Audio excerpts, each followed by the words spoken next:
오늘 후보자님 사과를 많이 하셨는데 이 불리한 부분에는 반개혁 혹은 본인이 희생양인 것처럼 말씀하시는 건 조금 듣기에 부담스럽습니다. 사과의 진정성에 대한 국민들이 계속 지켜보고 계실 텐데요. 먼저 저희가 서면 질의로 그 자녀 교육에서 가장 중요시하는 부분을 여쭤보니까 세상에 도움이 될 수 있는 사람으로 살아가길 바란다고 말씀하셨습니다. 맞죠? 네, 그렇습니다. 장녀가 예일대에 들어갔었는데요. 예일대학은 따님이 원했습니까? 아니면 부모님이 추천을 했습니까?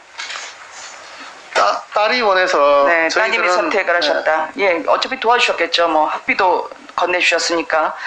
2004년에 보니까 주소지를 방배동으로 옮기셨습니다. 왜 그렇습니까? 제가 그 당시에 세종대학교 교수가 됐는데 네네. 신림동에 그 장모님 근처에 딸하고 둘째 네네. 딸하고 같이 살았는데 아침에 출근하는데 너무 멀어서. 많이 막혀서. 네. 네네. 그럼 뭐 신림동에서 세종대 가는 것하고 방배동에서 세종대 가는 게 이렇게 차이가 안 나거든요. 7호선 직장 가까운 데 가시려면 광진구 다른 곳도 많은데 자양동도 있고. 근데 왜 굳이 서초 강남을 가셨습니까? 장모님이 애를 봐주셔야 되기 때문에요. 네네. 그래서 나중에 장모님이 하실 수 있을 거리를 찾다 보니까 7호선을 따라서 쭉 오다가 7호선에서 주택하고 학교가 가능한 곳을 찾은 게 방배동이었습니다. 7호선 어디 사셨는데요? 이수역입니다. 이수역 좀 더 가면 그 다음부터 이제 반포 예, 쪽으로 가기 잠깐 때문에 다음 너무 질문 비싸서 가지를 저희가 못하고. 드릴게요. 네. 왜냐하면 지금 그 따님의 이 환경정의연대 봉사활동과 관련해서는 다른 거 당락 관계없이 아빠 찬스라고 생각 안 하십니까? 다른 학생이 봉사할 수 있는 기회를 아빠가 있는 곳에서 쉽게 제공받은 것, 그 부분에 대해서 청년들에게 미안한 생각은 없으세요? 네, 혹시 그 시민단체 활동에 대해서도 그 또 불편하게 느끼시는 이제 뭐 청년이나 또 국민들이 계시면 저로서는 좀 죄송스럽게 생각합니다. 그럼에도 불구하고 시민단체는 항상 열려 있으니까. 시민단체가 아니라 기회의 공정을 말씀드리는 거였습니다. 또 하나는 따님처럼 유학은 못 갔지만 구의역 김군 같은 경우에 그 걔만 신경 썼으면 될 일, 이 부분에 대해서 아까 정중하게 사과하신 걸 제가 봤습니다. 지하철도 직접 가셨던데요. 비장한 사진도 저희가 봤어요. 그 이번에 아픔과 안전에 대해서 뼈저리게 한번 배우셨다고 하셨는데, 그러면 그렇게 많이 배우셨다면 왜 2인 1조 규정과 다르게 김군이 혼자 수리를 했는지 아십니까? 네, 알고 있습니다. 왜 그랬습니까? 당초에 2인 1조로 돼 있었는데 그 규정을 지키지 않고 비용 때문에 그런 걸로, 그러니까 하청 구조가 아니요, 나머지 한 분이 어디 갔길래 혼자 김군이 수리를 했을까요?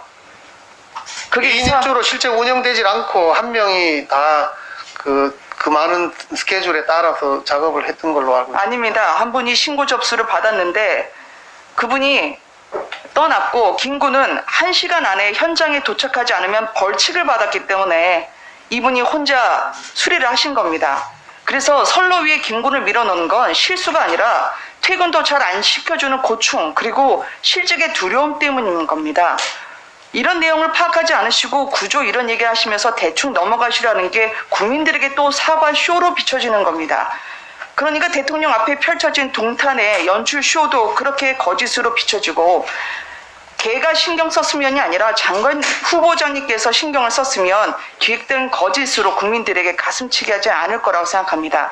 하나 더 여쭙겠습니다. 후보자님, 마케팅 전문가로 있다가 SH에서 계약 해지된 30대 청년 기억하시죠?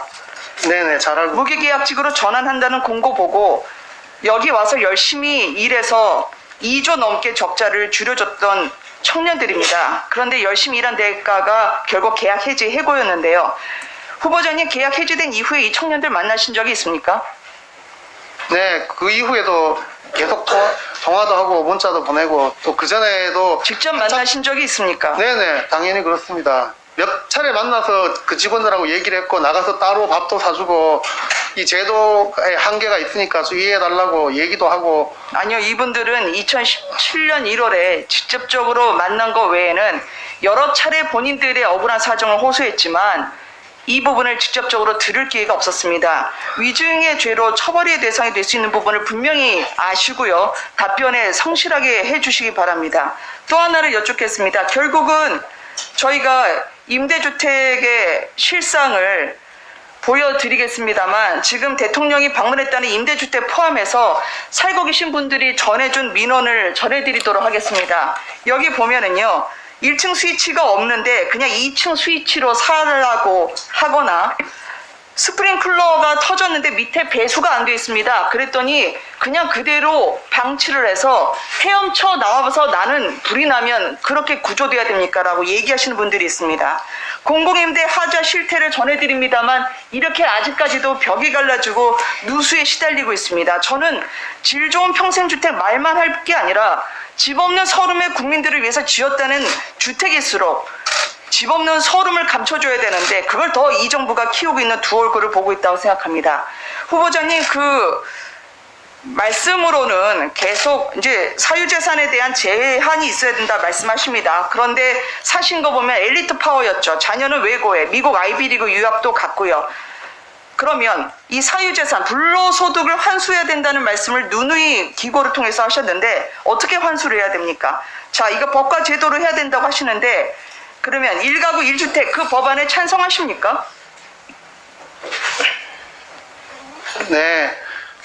1가구 1주택 법안에 찬성하신다고 말씀하신 거죠? 아니 법안 자체는 제가 자세히 보지를 못했습니다. 어제도 저기 자세히 보지 못한다는데 이거 굉장히 중요한 화제가 된 건데 하루새 이거를 한 번도 안 살펴보셨다는 건가요? 청문회 앞두고? 기본적으로 주거기본법 자체에 대해서는 정신에 대해서는 찬성을 합니다. 여기 보면 부모님이 가족 거주하거나 면지역 소재 농가주택 매수자를 못 구해서 처분이 어려워서 이런 사연이 있는 분들이 있습니다. 이런 사연은 그러면 차치하고 1가구 1주택 그 법안을 찬성하십니까?